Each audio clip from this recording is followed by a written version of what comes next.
저도 윤석열 대통령에 대한 풍자 영상 관련된 말씀을 좀 드리도록 하겠습니다. 표현의 자유는 기본권 중에 기본권이다라고 헌법학자들은 이야기합니다. 왜 그러냐면은 표현의 자유는 인간을 인간으로서 존재할 수 있게 만드는 기본권이기 때문입니다. 그런데 이 표현의 자유는 굉장히 약한 기본권으로도 분류가 되는데요. 탄압이라든지 제한에 되게 민감하게 반응하기 때문입니다. 어떤 표현 행위를 할 때 그 표현 행위자를 제재하게 되면 본인도 그 표현 행위를 멈추게 될 뿐만 아니라 그 제재를 받는 모습을 본 주변인들이 다 같이 얼어붙게 됩니다. 자기 검열을 하게 된다는 거예요. 이걸 소위 말하는 칠링 이펙트, 쿨링 이펙트라고 합니다. 그래서 이 표현의 자유를 제한할 경우에는 굉장히 신중하게 해서 칠링 이펙트가 발생하지 않도록 해야 된다는 것이 또 헌법의 한 원칙입니다.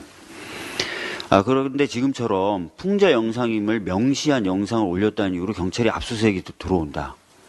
그렇게 되면 그 수사의 최종적인 결과와 상관없이 당연히 칠링 이펙트가 발생하게 됩니다.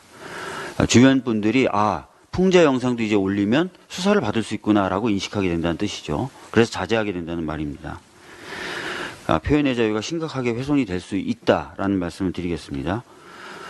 특히 이러한 경찰의 수사는 법리적으로도 굉장히 무리하다고 보여집니다. 이게 과연 대통령에 대한 명예훼손이 될까요? 가상으로 꾸며본이라고 머리에 달았기 때문에 어떤 사실을 적시했다고 보기 어렵지 않겠습니까? 그렇다면 사실 적시에 의한 명예훼손이든 허위 사실에 의한 적시에 의한 명예훼손이든 성립하기가 어려워 보이고요. 공직선거법 위반 가능성이 있다고 경찰이 언급한 것 같은데 공직선거법상에는 선거일 전 90일 전에 딥페이크 영상을 올리면 안 된다라고 되어 있어요. 그런데 아시다시피 이 영상은 딥페이크 영상이 아닙니다. 그렇기 때문에 공직선거법 위반에 해당될 가능성도 매우 낮아 보입니다. 그럼에도 불구하고 이렇게 과도하고 무리하게 칠링 이펙트를 유발하면서까지 표현행위를 제한하는 것 대단히 심각한 문제라고 생각합니다.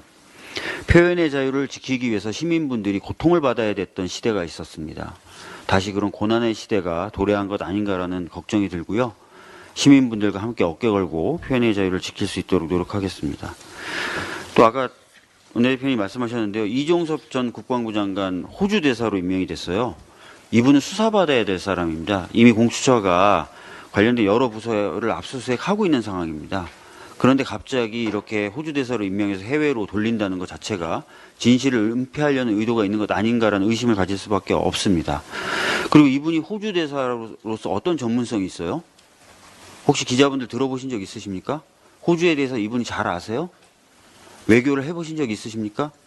여러 가지 저는 의문점이 드는 인사라고 볼 수밖에 없고요. 이분이 있어야 될 곳은 공수처 수사실입니다. 하나만 더 말씀드리겠습니다. 김건희 여사 특검법이 제표 결과 부결됐습니다. 그래서 김건희 여사에 대한 수사는 다시 검찰로 돌아가야 되는데요. 검찰이 그동안 뭐라고 얘기했습니까? 수사는 진행 중에 있다. 다만 관련자들, 권오수 같은 관련자들의 재판 상황을 지켜보면서 수사를 진행하려고 한다, 진행하고 있다 이렇게 얘기했습니다. 그런데 갑자기 권오수에 대한 재판이 총선 이후로 미뤄졌어요. 그 얘기는 무슨 얘기죠? 검찰이 아까 했던 말에 비춰보면은 김건희 여사에 대한 수사도 늦춰진다는 얘기가 되겠죠. 이런 식으로 수사까지 늦춰질 수 있는 결정을 한 법원의 판단에 대해서 매우 유감스럽다는 말씀드리고 똑같은 상황은 좀 아닐 수도 있겠고 하지만 반면에 제1야당 당대표인 이재명 대표에 대한 재판 연기들은 모두 다 지금 불어대고 있는 것으로 알고 있습니다. 공평하게 판단하는 것이 필요하겠죠. 만약에 어떤 판단을 한다면요.